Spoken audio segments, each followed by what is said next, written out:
Bonsoir à tous, je suis très heureuse de vous retrouver pour cette nouvelle saison de Droit d'inventaire avec encore plus d'images inédites, encore plus d'enquêtes et un nouvel objectif, aller chercher dans notre passé les réponses aux questions d'aujourd'hui. Et pour m'accompagner tout au long de ce numéro de rentrée, mon camarade Max Gallo. Bonsoir Max. Bonsoir. Ça va bien ? Très bien. Je suis très heureuse de vous retrouver. Ce soir Max, on va parler de la France, des privilèges. Alors une expression qui fleure bon la monarchie, pourtant qui reste toujours en France un sujet d'actualité, voire de polémique. Oui, pour une raison évidente, c'est que le mot privilège est réellement l'axe autour duquel tourne notre histoire nationale. Et derrière le mot privilège se cache un mot essentiel dans l'histoire de la France, qui est le mot égalité. Là où il y a privilège, il n'y a pas égalité, il y a inégalité. Et nous sommes un peuple, une histoire sensible à la notion d'égalité. Alors au fond, il y a trois moments. L'Ancien Régime, la monarchie, est assise sur le principe d'inégalité, sur le principe d'exclusion de certains, pas de droit de chasse, au contraire, pas d'égalité devant l'impôt. Arrive la Révolution et la nuit du 4 août, abolition des privilèges et un texte qui devient la Déclaration des droits de l'homme. Les hommes naissent libres et égaux en droit. Donc désormais, fin des privilèges. Nuit du 4 août, on les supprime. Fin des privilèges et l'apparition de notre triptyque national, liberté, égalité au centre et fraternité. Donc la question, c'est de savoir si la nuit du 4 août est encore nécessaire aujourd'hui, si au fond nous vivons encore dans une société inégalitaire, c'est-à-dire truffée de privilèges. Eh bien c'est parti, la France des privilèges, droit d'inventaire, sommaire, à tout de suite. Budget secret, dorure et retraite sur mesure. Du président aux parlementaires, nos élus semblent parfois atteints par un virus monarchique. Politique, vive les privilèges, droit d'inventaire. Et finalement, depuis les Louis XIV, on a l'impression que l'apparat est le même.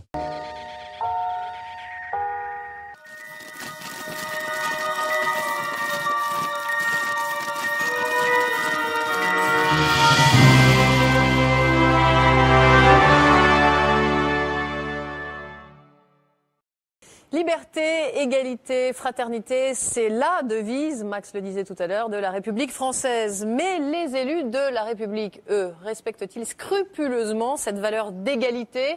Certains scandales ont mis à mal la confiance des Français à l'égard de la classe politique, budget opaque, luxueux logement de fonction, régime de chômage ou de retraite particulièrement généreux. Les élus du peuple sont-ils devenus de grands privilégiés ? Y a-t-il eu une dérive depuis l'instauration de la Ve République ? Pour Droit d'inventaire, Richard Vargas et Georges Berroa ont enquêté sur ce tabou français.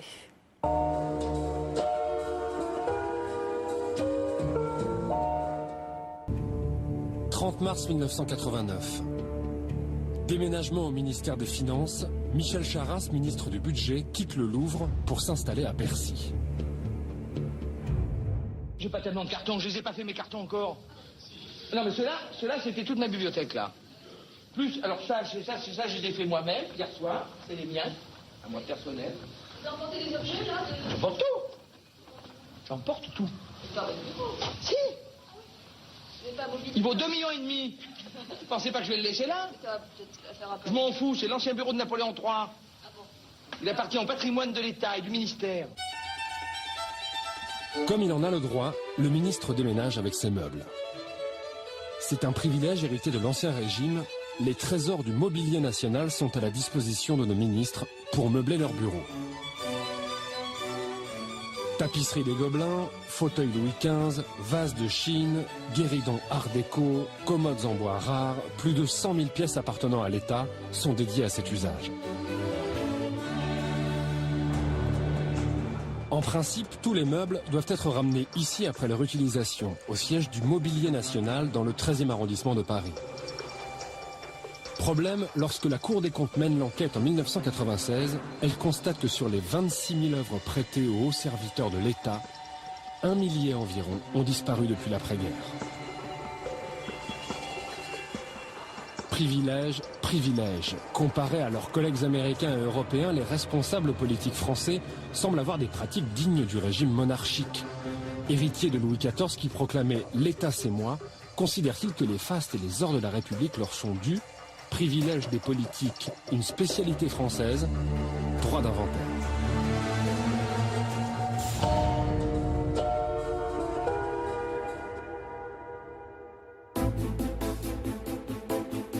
Et comme l'exemple vient d'en haut, tout commence ici, le palais de l'Élysée, le sommet de l'État. Cet homme, René Dosière, est un député socialiste. Il y a 7 ans, il commet un crime de lèse-majesté. Il s'intéresse de près au rapport annuel sur les comptes de la nation publié par la Cour des comptes. Et il remarque que le budget de l'Élysée est en augmentation constante. S'agissant du budget de l'Élysée, il n'y avait jamais eu de questions ou d'interrogations sur le budget. Le Parlement votait le budget de l'Élysée sans jamais se demander ce qu'il y avait à l'intérieur. Et c'est à partir de ce moment, du moment où je fais la découverte que la croissance du budget est un peu dissimulée, que je vais m'attacher à essayer de faire la lumière sur le vrai budget de l'Élysée. Le député va découvrir que non seulement le budget de l'Élysée ne cesse de gonfler, mais surtout qu'aucun contrôle parlementaire ne s'exerce sur lui, et cela depuis près de 50 ans. 8 janvier 1959, le général de Gaulle devient le premier président de la Ve République. Revenu au pouvoir quelques mois plus tôt, le sauveur de la France s'est taillé une constitution sur mesure. Le général se méfie comme de la peste des politiciens de l'Assemblée et n'entend pas leur rendre des comptes. Il décide donc que le budget de la présidence sera fixé par l'Élysée et que le Parlement l'approuvera sans discuter. De Gaulle met en place l'opacité totale sur les dépenses présidentielles. Les pouvoirs de la République, quand on les assume... 3 juin 1961. Lorsqu'il reçoit le président américain John Kennedy et sa femme en visite officielle, le général, soucieux d'impressionner ses hôtes, ne recule pas devant la dépense. Réception au palais de Versailles, appartement spécialement aménagé pour le couple présidentiel américain dans le palais du Trianon. Encore aujourd'hui, personne ne sait combien ont coûté ces fastes. Le général de Gaulle, selon ses collaborateurs, était un homme austère, en tout cas personnellement, mais coûteux sur le plan du budget de l'État. Ce sont des dépenses considérables, mais ce sont des dépenses que le général de Gaulle considère comme étant nécessaires au prestige international de la France. Il n'y a que pour servir à la grandeur de la France que de Gaulle, homme de principe, se permet de grosses dépenses. Dans son train de vie personnel, à l'opposé, il s'impose d'être économe avec l'argent du contribuable. Il estimait qu'arriver à un poste aussi important dans l'État, il fallait avoir pour ses fonds publics beaucoup de respect. Vous savez, quand il recevait des membres de sa famille, il remboursait à l'Élysée le prix du repas. C'était quand même aller loin. Moi, je l'ai vu quitter son bureau et se déplacer pour aller éteindre la lumière. Je ne sais pas si beaucoup de ses successeurs ont fait la même chose. Mais au regard de l'histoire, de Gaulle fait figure d'exception. Son successeur, Georges Pompidou, ne partage pas les goûts austères du général. Amateur, tout comme son épouse, d'art contemporain, le nouveau président commence par faire changer une bonne partie de la décoration de l'Élysée. Combien coûte ce relookage moderne? Mystère. Grâce au système mis en place par de Gaulle, Pompidou n'a aucun compte à rendre.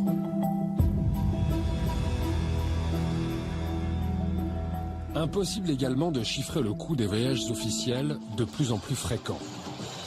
Sous la présidence de Georges Pompidou, leur nombre va doubler. Sous celle de Giscard d'Estaing, il va tripler et quintupler sous François Mitterrand. Il semble bien que le budget de l'Élysée s'accroisse de septennat en septennat. Pourtant, les comptes officiels présentent des dépenses relativement stables. On passe de 2,5 millions sous Pompidou en 1969 à un peu plus de 3,5 millions à la fin du second septennat de François Mitterrand en 1995. Alors comment cela se fait-il? C'est simple, le budget officiel est mensonger. L'Élysée n'attirait pas l'attention car il demandait officiellement un budget modeste et en réalité la présidence de la République fonctionnait avec d'autres moyens qui étaient les fonds spéciaux. Donc là, par définition, c'était le secret le plus total. 7 mai 1995, Jacques Chirac devient le 5e président de notre 5e République. Sous sa présidence, le Premier ministre Lionel Jospin va interdire les fameux fonds spéciaux pour plus de transparence. Mais le président Chirac est dépensier et le budget élyséen atteint alors des niveaux jamais égalés. On passe de 5 300 000 euros en 1995 à plus de 32 millions en 2006, soit 6 fois plus en 10 ans. On est loin de l'austérité gaulienne.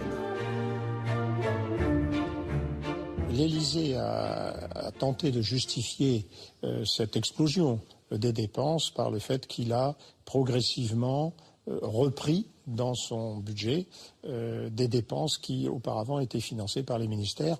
C'est une explication qui n'est pas totalement satisfaisante et comme on n'avait pas l'habitude de s'interroger sur le budget de l'Élysée, comme il n'y avait pas de transparence sur ce budget, on ne sait pas en réalité quelle est la véritable cause de cette explosion des dépenses. À quoi ont précisément servi les 32 millions d'euros dépensés par Chirac en 2006 ? Des réceptions fastueuses ? Des frais de bouche ? Des voyages ? Des collaborateurs de plus en plus nombreux ? Qu'importe, répond Alain Lambert, son ancien ministre du Budget. Le président de la République, quel qu'il soit, quel que soit son nom, je ne parle pas de M. Sarkozy, de M. Chirac, de M. Mitterrand, par ses décisions politiques, peut engager des milliards et des milliards, alors que les quelques petits fours qu'il peut faire servir en plus, c'est epsilonesque dans les coûts pour le contribuable.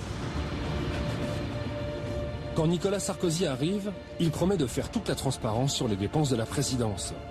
On découvre alors que le budget réel de l'Élysée atteint la somme de 100 millions d'euros, 3 fois plus que le dernier budget Chirac.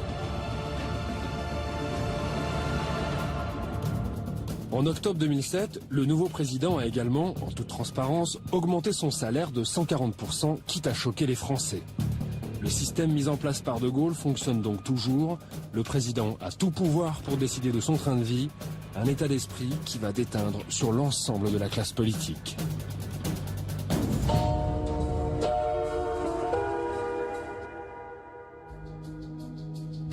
« 16 mars 1986. Passation de pouvoir au ministère des Finances, Édouard Balladur remplace Pierre Bérégovoy. Il prend la barre d'une administration en pleine révolution, car le ministère des Finances, installé depuis un siècle dans l'ancienne demeure des rois de France, le Louvre, doit déménager. Il faut faire place aux travaux du Grand Louvre. Pour accueillir le ministre et ses 5000 fonctionnaires, on construit dans le nouveau quartier de Bercy, à l'est de la capitale, 100 000 mètres carrés de bureaux ultramodernes. L'ennui, c'est que Bercy, le nouveau ministre, ne veut pas en entendre parler.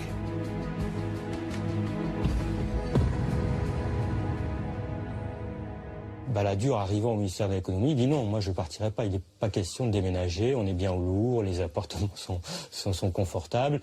Ça représente en plus quelque chose de symbolique, que la présence de l'économie au Louvre, dans ce palais royal, chargé de tradition et de symboles. Et surtout, dit-il, c'est au centre de Paris, Bercy c'est loin, etc. Bon bref, il y a toujours 1000 raisons en fait.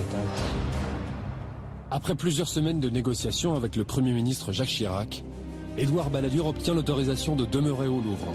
Le déménagement est suspendu, les travaux du Grand Louvre retardés. Selon la Cour des comptes, le coût du caprice du ministre se chiffre à 15 millions d'euros. Et tout ça a entraîné, si vous voulez, un surcoût, et puis surtout, est très symbolique, d'une certaine forme de mentalité des hommes d'État, c'est-à-dire que finalement, un homme d'État français se voit plus dans les ors et les lambris du Louvre que dans la verrerie et le béton de Bercy. C'est là où la France est à la fois culturellement marquée par l'Ancien Régime, c'est que finalement, depuis Louis XIV, on a l'impression que l'apparat est le même. Édouard Balladur n'est pas le seul ministre frappé par cette folie des grandeurs. Y aurait-il un virus monarchique dans nos ministères installés pour la plupart dans d'anciens palais royaux ?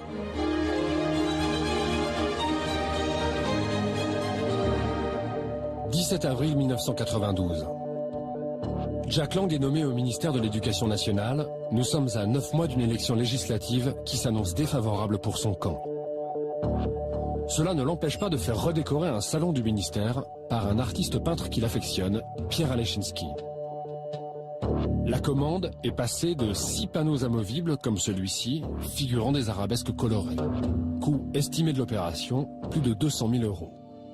J'ai pris, moi, sur la période de 58 à 2008, le nombre de ministres de l'Éducation nationale qui ont occupé l'hôtel de Rochechouart, donc le ministère de l'Éducation nationale. Il y en a eu 30. C'est-à-dire que tous les 2 ans, ça change. Et donc, si tous les 2 ans, il y a un ministre qui dépense des milliers d'euros pour réaménager son bureau, ça n'en finit plus, d'autant que ce sont des monuments historiques, donc ça demande aussi beaucoup plus de frais de travail. Au fond, quelle loi empêche un ministre de le faire? Aucune. C'est juste la directive du Premier ministre qui décide que, mais au fond, ils font ce qu'ils veulent. Mais l'histoire ne s'arrête pas là. En avril 2000, Jack Lang revient à l'Éducation nationale et rebelote. Son prédécesseur lui a laissé des meubles Louis XV qui ne sont pas à son goût. Jack Lang passe commande à la célèbre designer André Putman. Des meubles sont réalisés sur mesure. La facture réelle n'a pas été rendue publique. Autre privilège des ministres, lorsqu'ils ne disposent pas d'un logement de fonction au ministère, ils peuvent se faire louer un appartement par l'État. C'est parfaitement légal, mais parfois, nos ministres dépassent la mesure. Autre sujet qui a agité aujourd'hui le monde politique, la révélation par le Canard enchaîné du logement de fonction du ministre des Finances, Hervé Guémard. Début 2005, le Canard enchaîné révèle que l'État débourse 14 000 € par mois pour loger le ministre de l'économie, Hervé Guémard, dans un appartement de 600 mètres carrés. Il n'y a rien d'illégal à cela, tout a même été fait dans les règles, mais à l'heure où le gouvernement prône l'État modeste, le montant de ce loyer choque l'opinion publique. D'autant que l'on apprend, peu de temps après, que le ministre est propriétaire d'un 200 mètres carrés à Paris qu'il a préféré mettre en location. Quelques jours plus tard, Hervé Guémard donne sa démission, mais lorsqu'il vient s'expliquer à la télévision, il semble ne pas avoir compris l'ampleur de la polémique. Le niveau que la polémique a atteint ne correspond pas à la réalité des choses. Mais vous parlez de harcèlement. Je n'ai pas fait de crime, ni de délit, mais aujourd'hui, j'en tire les conséquences. Il lui a fallu beaucoup de temps pour se remettre dans cette réalité, de se rappeler qu'effectivement, un homme, un cadre parisien ne peut pas se loger dans 600 mètres carrés et que faire payer 14 000 € aux contribuables chaque mois, en plus de son salaire, c'était quand même hors de prix. Sans compter qu'il avait dépensé 30 000 € pour aménager son appartement à son goût. Bon, ce sont des choses qui sont... qui effectivement ont, je crois, justement choqué les Français. La carrière ministérielle d'Hervé Guémard s'est donc interrompue brutalement le 28 février 2005. L'homme est devenu un symbole, celui de cette classe politique française qui trouve tout naturel de bénéficier de certains avantages. Ce qui a été le plus formidable dans cette affaire, c'est effectivement la réaction des politiques, de l'ensemble de la classe politique finalement. C'est-à-dire la surprise devant le scandale que pouvait représenter pour eux ce qui était pour eux une non-affaire, quoi. C'est-à-dire un ministre et un logement de fonction, point barre, quoi. Bon, il était grand, mais Hervé Guémard avait 8 enfants. Bon, qu'est-ce que vous voulez dire? C'est normal qu'il ait beaucoup de mètres carrés. Et c'est vrai que les politiques sont tombés des nues, que cette affaire choque l'opinion. Hein. La classe politique serait donc déconnectée de la réalité. Les parlementaires qui sont censés contrôler le train de vie de l'État sont-ils les mieux placés pour le faire? Et s'ils bénéficiaient, eux aussi, de certains privilèges? Le scrutin est ouvert.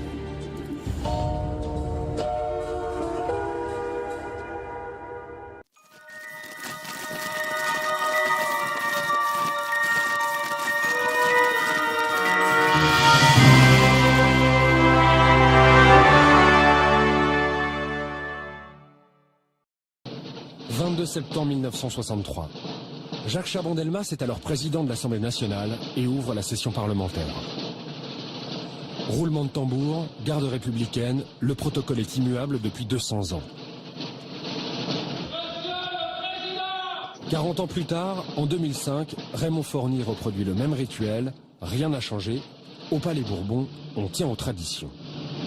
Le cérémonial, c'est une manière de faire prendre conscience de l'importance de ces choses, et la banalisation n'est à mes yeux pas souhaitable. Et très franchement, vous me voyez, moi, traverser ces palais de la République qui portent une histoire, qui sont chargés d'histoire, en col ouvert, sans cravate, pourquoi pas en short et en bermuda. Non. Sous les velours de l'Assemblée, 577 députés travaillent, entourés d'environ 2000 collaborateurs et de 1200 fonctionnaires divers. La séance est ouverte. L'ethnologue Marc Abélès a étudié pendant 1 an nos députés dans l'enceinte du Palais Bourbon. Les gens qui vivent là-dedans sont en quelque sorte servis par tout un collectif de fonctionnaires, tout un personnel, disons, qui travaille pour eux. Il y a quand même le sentiment de faire partie d'une sorte d'élite, d'une sorte de caste. Et là, on n'est pas dans l'idée de tribu, mais plutôt dans l'idée d'une caste de gens qui ne diront jamais, évidemment, qu'ils sont privilégiés, mais qui sont un peu séparés par rapport au réel. Séparés du réel, nos parlementaires vivent-ils sous un régime particulier? Auraient-ils des avantages que nous, communs des mortels, n'avons pas? Côté indemnité, nos députés et sénateurs sont dans la moyenne des grandes démocraties européennes. 6 987 € bruts mensuels avant impôt. À cela s'ajoute une indemnité de frais de mandat, 6 310 €, mais aussi une prime pour payer des collaborateurs de 8 994 €. Une prime que sénateurs et députés s'autorisent à utiliser pour embaucher des membres de leur propre famille. Écoutez, je ne vais pas dénoncer mes collègues, mais il y a des réalités. On peut voir des parlementaires embaucher plus facilement sa fille, son fils, son neveu, son mari ou son amant, ou sa maîtresse ou sa femme. Je ne sais pas. Ça peut arriver, bien entendu que ça arrive. Autre avantage, nos parlementaires ont la possibilité d'emprunter de l'argent à un taux exceptionnellement bas, seulement 2%, alors qu'il est de 5% environ dans n'importe quelle banque. Malgré leurs petits privilèges, nos parlementaires ne sont pas d'une assiduité exemplaire, en particulier au Sénat. Certains fauteuils de velours rouge du Palais du Luxembourg ne voient pas souvent de postérieur sénatorial. On a 331 sénateurs, il y en a 90 qui viennent de leur province, qui font l'effort de prendre le train toutes les semaines ou l'avion, qui est gratuit pour eux. Mais il y en a 120 qui viennent jamais, on voit jamais. Et il y en a 120 autres qui viennent de temps en temps. Aux États-Unis, il y a 2 sénateurs par État, mais si jamais un sénateur ne vient pas, on lui coupe les indemnités. Il faut savoir quand même que les sénateurs qui ne viennent pas devraient, de par le règlement, être sanctionnés financièrement. Malheureusement, cette sanction, je crois qu'elle n'a jamais été appliquée. Mais le privilège, peut-être le plus marquant des parlementaires, concerne l'une des principales préoccupations du moment pour les Français, leur retraite. Les parlementaires ont la possibilité unique de pouvoir cotiser double. Du coup, en un seul mandat de 5 ans, un député se garantit une retraite de 1 572 € mensuels. Et en 2 mandats, sa pension passera à 3 144 €. Cela veut donc dire qu'un parlementaire s'assure en 10 ans la même retraite qu'un cadre supérieur gagnant 5 000 € par mois qui aurait cotisé 40 ans. Un avantage que les parlementaires justifient par la précarité inhérente à leur fonction. Nous sommes en démocratie et donc les électeurs peuvent ne pas renouveler un parlementaire, qu'il soit député ou sénateur.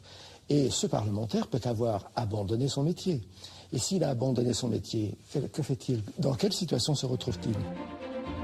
Les parlementaires non réélus sont parfois dans une situation difficile. Mais il ne faut pas oublier qu'une partie d'entre eux est également fonctionnaire.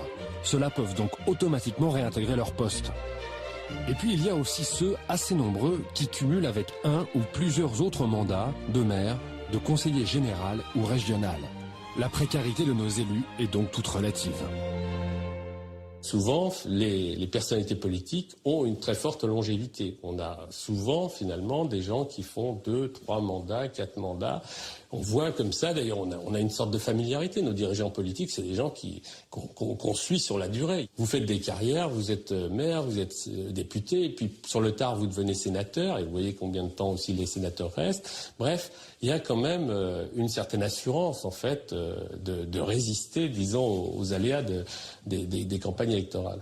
C'est pas normal qu'une personne qui n'a jamais travaillé, qui n'a été que élue, pendant 1 fois, 2 fois, 3 fois, 4 fois, 5 fois, 6 fois, je veux dire, se retrouve avec des retraites on va dire, fabuleuse. Et ce système de retraite fabuleux, nos parlementaires ne sont pas prêts à y renoncer. En juillet 2003, l'Assemblée a adopté une importante réforme du système de retraite en France. À l'horizon 2020, il faudra cotiser 42 ans. C'est un effort non négligeable demandé à tous les Français, tous, sauf les députés et les sénateurs, car leur système spécifique n'était pas concerné par la réforme. Privilège quand tu nous tiens. Et premiers invités de ce premier numéro de Droit d'inventaire, je peux vous dire que ça a beaucoup réagi pendant la diffusion de ce reportage. Une femme journaliste et 2 hommes politiques, une observatrice étrangère de nos mœurs politiques françaises, Sophie Péder, correspondante en France du très sérieux Economist britannique, un homme qui est au cœur du système politique, ancien député européen, ancien sénateur, Roger Carucci, vous êtes aujourd'hui secrétaire d'État en charge des relations avec le Parlement, et puis un marathonien du militantisme, Alain Krivine. Bonsoir à tous les 3. Alain Krivine, je commence par vous. Vous aurez mis 30 ans à vous faire élire. En 1999, vous entrez au Parlement européen. Est-ce que ce jour-là, d'un coup, votre train de vie change radicalement? Et en quoi? Chauffeur, déjeuner, dîner gratuit, voyage remboursé, est-ce que ça change? Ah non, mais le train de vie change totalement. Bon, je veux dire, pas pour moi en termes de salaire, parce que comme au PC, on reversait presque tout à la Ligue. Mais enfin, je crois que les chiffres sont quand même très éloquents. Je veux dire, alors que les Français gagnent moins de 2 000 euros, on gagne effectivement plus de 5 000 euros, 5 300 euros. On a 9 000 euros par mois pour payer des assistants, ou comme il a été dit tout à l'heure, on peut prendre sa copine, son copain, il n'y a pas de statut, on peut employer sa famille. On a 3 050 euros par mois pour les frais de bureau, poste à Paris, là où on habite, en plus de Bruxelles, où là tout est gratuit. On a 4 500 euros par an de voyage, en dehors des voyages officiels, mais tous les voyages sont quasiment donc au total, officiels. En gros Puis on peut rajouter, on a 230 euros par jour pour payer l'hôtel et le restaurant. Je trouve que ça fait quand même pas mal. Et puis le truc qui est... Tout ça ne grève pas le budget de l'État. C'est simplement scandaleux. Mais au niveau du budget de l'État, c'est rien. Il y a les fameux voyages en Thalys, notamment pour les députés parisiens. On va à Bruxelles, 1h20. On nous paye d'ailleurs un peu plus que le voyage en première classe. Et on nous paye en plus un repas à 15 euros. Sauf que les députés ne payent pas le Thalys. On paye que la réservation et que le prix du repas est compris dans le Thalys. Oui, mais enfin, ils se déplacent pour voyager. Donc, ils travaillent quand même. Oui, mais c'est drôlement intéressant de faire le Paris-Bruxelles. Il y en a même d'ailleurs qui viennent au Parlement européen, ils signent, ils palpent les 230 euros, ils se barrent, ils reviennent le lendemain, et c'est assez fréquent, je dois dire. Roger Carucci, vous avez été vous-même député européen avant Alain Krivine. Oui, mais vous avez fait les mêmes calculs, vous avez Je les mêmes jure que comptes quand je prenais le Thalys, j'allais au Parlement européen, j'y restais. Je me contentais il parlait pas de vous, précisément. Non, mais j'avais compris. Moi, je ne suis resté que 2 ans au Parlement européen. C'est pas du tout le même système d'ailleurs que sur le Parlement français, donc on peut y revenir parce que par définition, il y a le problème des forfaits de déplacement et tout qui n'existe pas dans le système français. Moi, j'ai été plus étonné au Parlement européen par le gigantisme et par l'anonymat de la structure et par les difficultés quand on était parlementaire d'avoir un travail lisible et visible que par les avantages. Mais peut-être n'ai-je pas connu tous les avantages qui existaient au Parlement européen. Je n'y suis resté que 2 ans. Constitue des avantages et qu'il y en a qui en profitent et qu'il y en a qui ne font pas forcément beaucoup de présence. On a donné des chiffres et on les connaît.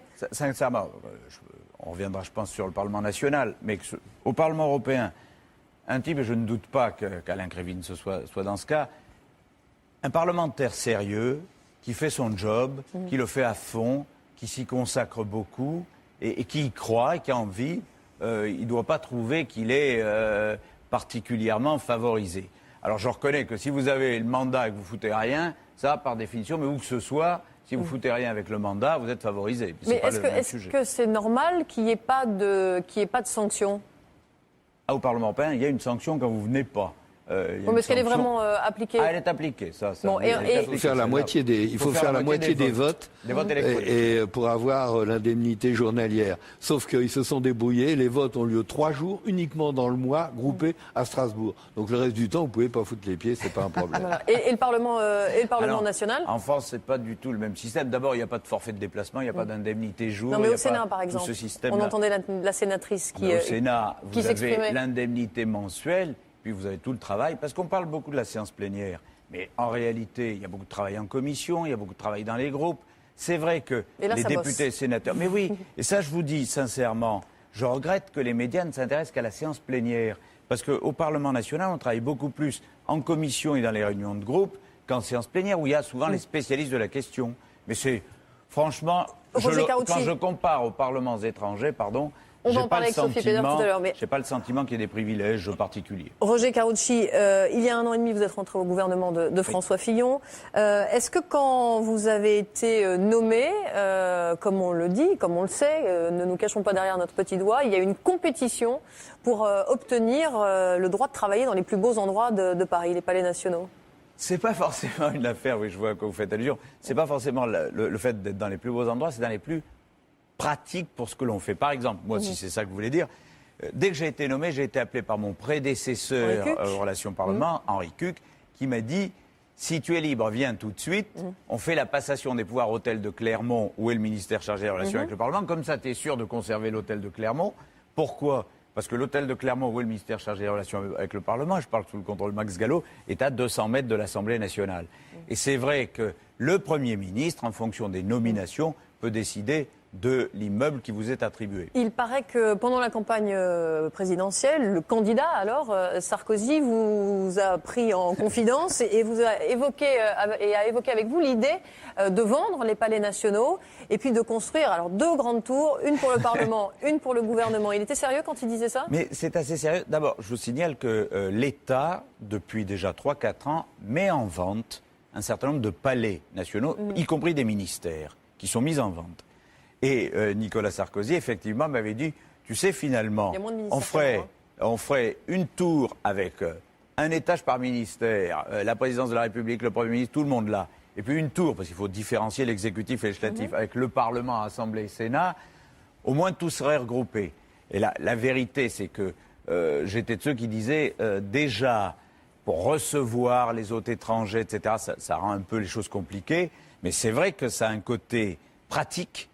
Est-ce que ça a un côté réellement efficace dans le travail des ministères ? Parce qu'il y a beaucoup... Vous veux dire que c'est plus classe quand vous recevez des homologues étrangers et de les recevoir... Ça joue dans les relations internationales ? Moi, j'y vis pas dans mon ministère. J'y travaille, mais j'y vis pas. Et mon bureau, il est le mien temporairement. Le jour où je serai plus ministre, je le laisse avec tous les meubles, je rassure, parce que j'avais cru comprendre qu'on partait avec les meubles. Je vous rassure, je laisse tout, même les tabourets. Attendez, on n'a pas dit qu'on partait avec les meubles pour les rapporter dans son appartement personnel. D'abord parce que l'inventaire national fait le listing. Et peut vous dire à la fin, monsieur, il manque un vase, il manque une potiche.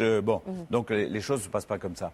Deuxième élément, je crois que c'est vrai que quand vous recevez des ministres étrangers, quand vous recevez des chefs d'État étrangers, c'est vrai que vous les recevez dans un bureau, dans une tour à la Défense ou dans un ministère, c'est pas tout à fait la même chose. À vous, ça ne vous apporte rien. Au prestige de l'État français, ça apporte beaucoup. Répondez-moi par oui ou par non, Roger Carucci. Est-ce que vous pensez que Nicolas Sarkozy va mettre à exécution ce projet qu'il évoquait avec vous ? Écoutez, ça c'est à lui qu'il faudra poser la question. Je ne pense pas dans l'immédiat, en tout cas. Je rassure mes collègues ministres. Bon, en tout cas, il l'avait en tête, manifestement. Sophie Péder, en Grande-Bretagne, les ministres ont-ils des logements de fonction, comme en France ? Très peu. Je pense que c'est quand même mieux d'être ministre en France parce que vous avez droit au logement de fonction de luxe. Je pense que c'est ça la différence. Au Royaume-Uni, nous avons 2 ministres plus le Premier ministre qui ont droit et qui ont un logement de fonction. Le ministre des Finances. Et le ministre des Finances et le ministre de la Justice. Et le Premier ministre. Et le Premier ministre, n'oubliez pas que Downing Street, ce n'est pas un hôtel particulier à la française. C'est un pavillon de ville avec au dernier étage un tout petit appartement. Et juste pour vous donner un exemple, quand Tony Blair était élu, avec sa famille, ses 3 enfants, cet appartement était trop petit. Donc il était obligé d'aller déménager dans l'appartement à côté de numéro 11 parce que l'appartement était trop petit pour lui. Est-ce que vous trouvez normal, je vous pose la question à tous finalement, qu'un système de retraite tel qu'il est soit aussi avantageux pour les députés ? On a bien vu que en cotisant 10 ans, seulement vous avez droit à une retraite de 3 144 €. 10 ans, ce sont 2 mandats. C'est quand même... Oui, attendez. Là, c'est pas tout à fait vrai. C'est en cotisant 10 ans, cotisant double. En cotisant double. Oui, oui, il faut le dire quand même. Oui, d'accord. Enfin, vous cotisez double, c'est pas la même chose. D'abord, il faut savoir une chose simple. À l'Assemblée nationale, la moyenne, sur l'ensemble des députés, la moyenne de nombre d'années de siège est de 7 ans et demi. 7 ans et demi. Donc ça veut dire qu'en réalité, la moyenne de ce que l'Assemblée nationale verse comme retraite à des députés, anciens députés plus exactement, est de 2 300 €. Parce que tout simplement, vous n'êtes pas réélu, et c'est le suffrage universel qui en décide, vous n'êtes pas réélu 10 ans, 15 ans, 20 ans. Et comme l'avait dit Alain Lambert dans le reportage, souvent vous abandonnez les métiers que vous faisiez avant. Enfin, moi, je suis vraiment pas d'accord. Non, mais en une minute, je ne comprends pas comment des élus peuvent justifier d'avoir un sort différent que la grande majorité de la population. Ils sont là pour servir la population. Et si on veut éviter la coupure, parce que c'est vrai, quand on arrive au cœur de la bête dans un Parlement, c'est une vie complètement coupée du reste de la société, je veux dire. Mais comment justifier qu'en termes de salaire, en termes de privilèges, on ait une vie différente. Moi, je pense pas, je ne demande pas qu'un député soit payé comme un Noël. 5 200 €. Enfin, 5 000, par rapport non, au SMIC, c'est bien, bah oui, mais ce n'est pas un salaire considérable pour un majorité des parlementaire. Français non, mais très au-dessus de la moyenne des Français. Ne gagne pas 2 000 €. Si je regarde bien des métiers, on gagne plus de 5 200 € par mois. J'ai cotisé 5 ans au Parlement, 5 ans, pas 41 ans, je gagne 1 000 € de retraite. Et vous, Roger Karoutchi ? Moi, je n'ai pas terminé, du moins je l'espère, si ça ne vous ennuie pas. Je vous en prie, mais... À peu près, donnez-nous une idée de votre future retraite. Ma future retraite, ça dépendra combien de temps je suis réélu. Donc je ne peux pas vous dire aujourd'hui. Si je suis battu par les électeurs, ça ne fera pas beaucoup. Parce que moi, je ne suis parlementaire que depuis, en réalité, 7-8 ans. Donc pour le moment, ça va pas. Il n'y a pas de boulot en sortant du Parlement. Mettez-vous à la place de tous ceux à Goodyear ou ailleurs qui sont virés de leur boîte aujourd'hui. Non, mais 5 ans de cotisation 1 000 €, c'est pas mal quand même. Est-ce que les systèmes de retraite en Grande-Bretagne ou de prêts bancaires pour acheter un appartement, comme c'est le cas en France pour les députés, sont aussi avantageux en Grande-Bretagne ? Non, je pense que justement la différence se trouve au niveau des privilèges comme la retraite ou ces prêts à taux réduit. Quand on compare les salaires d'un député en France et un député en Grande-Bretagne, c'est plus ou moins comparable. Un député en Grande-Bretagne gagne plus ou moins 6 300 € par mois. C'est un peu plus qu'un député en France, mais pas beaucoup. Oui. Mais c'est au niveau de tous les autres privilèges, appartement de fonction, retraite, etc. Pour les députés. Oui, mais pour les ministres. Non, pas les ministres. Oui, mais les ministres anglais sont payés 3 000 € de plus que les ministres français. Moi, je n'ai pas d'appartement de fonction et je m'en plains pas, mais sincèrement, il ne faut pas exagérer. Quoi. Les ministres britanniques sont plus payés que les ministres français. Max Gallo, vous avez beaucoup fréquenté aussi les allées du pouvoir. Vous avez fréquenté les rois de France, vous continuez de les fréquenter en tout cas sous votre plume. Est-ce que tout ce qu'on vient d'évoquer, qui peut choquer, qui est encore tabou, c'est une nouveauté ?